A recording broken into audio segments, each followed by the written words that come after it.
محمد يا رب صل عليه وسلم. بسم الله الرحمن الرحيم. الحمد لله رب العالمين الذي جعلنا من أمة محمد صلى الله عليه وسلم. اللهم صل وسلم وبارك عليه. نبي هريرة رضي الله تعالى عنه بشر المشائين في الظلم إلى المساجد بالنور تام يوم القيامة. ஹுரைரா ரலியல்லாஹு தஆலா அவர்கள் அபூ ஹுரைரா ரலியல்லாஹு தஆலா அவர்கள் அறிவிக்கிற செய்தி, பள்ளிவாசலுக்குள் இருளில் நடந்து செல்பவர்கள் மறுமை நாளில் முழுமையான ஒளியை பெற்றவர்களாக இருப்பார்கள் என அவர்களுக்கு சுப செய்தி கூறுங்கள் என்று மாணவி ஸல்லல்லாஹு அலைஹி வஸல்லம் அவர்கள் கூறியதாக பதிவு செய்கிறார்.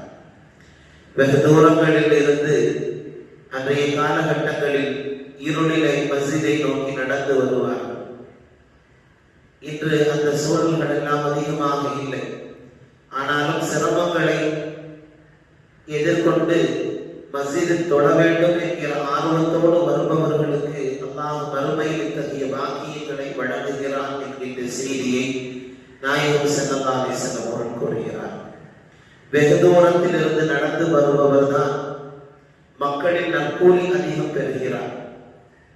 பின்னர் அதற்கு அடுத்த தூரத்தில் இருந்து வரக்கூடியவர் என்றும், இன்னும் தொழுகை இமாமுடன் தொழுதுவதற்காக எதிர்பார்த்திருப்பவர் என்றும், தனித்து தொழுதுவிட்டு பின்னர் தூங்கி விடுவதை விட நற்கூலி அதிகம் பெறுகிற மக்கள் என்பதாக நாயகம் ஸல்லல்லாஹு அலைஹி வஸல்லம் அவர்கள் கூறுகிறார். மஸ்ஜிதை நோக்கி வந்து தொழுவதை கூட பிறர்கள் சிலர்களை சிரமமாக கருதி வீட்டிலே தொழுது கொள்பவர்கள் இருக்கிறார்.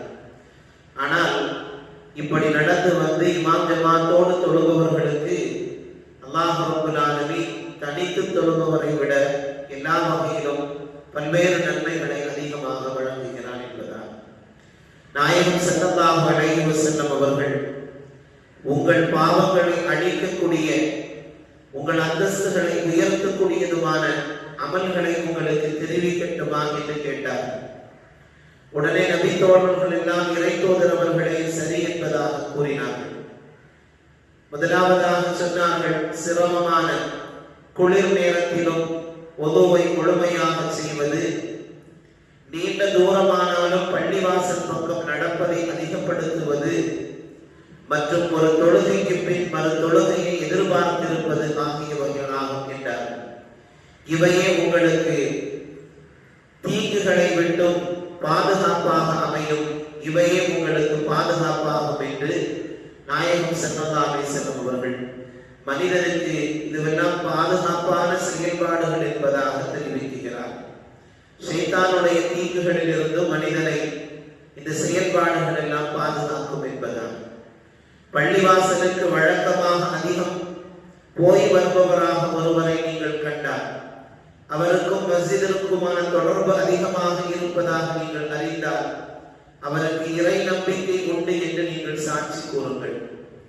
அல்லாஹ்வின் பள்ளிவாசல்களை நிர்வாகம் செய்பவர்கள் எல்லாம் யாரெனில் அல்லாஹ்வையும் இறுதி நாளையும் நம்பிக்கை கொண்டு தொழுகையை பேணி ஜகாத் கொடுத்து அல்லாஹ்வை தவிர எவரையும் பயப்படாத அவர்கள் தான் இவர்களை நேர்வழி பெற்றவர்களில் உள்ளவர்கள் ஆவார்கள் என்று நாயகம் ஸல்லல்லாஹு அலைஹி வஸல்லம் அவர்கள் குர்ஆனுடைய வசனத்தை ஓதி காட்டினார்கள்.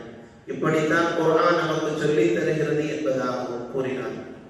ஆகவே மஸ்ஜிதோடுண்டான தொடர்பு என்பது ஒரு மனிதனுக்கு எல்லா வகையிலும் நற்பாக்கியங்களை பெற்றுத் தரக்கூடியது. இறை நம்பிக்கை உடையவராக சாட்சி சொல்ல அவர் தகுதி பெறுகிறார் என்பதாகவும், ஷைத்தானிடமிருந்து பல்வேறு வகையிலும் பாதுகாப்பை அந்த மனிதர் பெறுகிறார் என்பதும் நாயகத்தினுடைய வார்த்தை. நாளை மறுமையில் அவர்களுக்கான அந்தஸ்தும் மிகப்பெரியது என்பதாக குறிப்பிடுகிறார்கள். இருள் சூழ்ந்திருக்கக்கூடிய சூழலில் அல்லாஹ் அவர்களை ஒளியை கொண்டு அவர்களை சிறப்புப்படுத்துவார் என்பதாகவும் நாயகம் ஸல்லல்லாஹு அலைஹி வஸல்லம் அவர்கள் கூறினார்கள். நாம் எடுத்து வைக்கும் ஒவ்வொரு அடிக்கும் அல்லாஹ் நன்மைகளை சவாபுகளை எழுதுகிறான் என்பதாக அல்லாஹ் ரப்பல் ஆலமீன் காலம் உள்ள வரையிலும் இமாம் ஜமாத்தோடு தொழக்கூடிய நல்ல பாக்கியத்தை தந்தவர் புரிவானாக. நம்முடைய ஆயுள் கடைசி வரையிலும் ரப்புக்காக வேண்டி சஜ்தா செய்து மரணிக்கும் நிறைவான மௌத்துக்களை நசீபாக்கியவர் புரிவானாக.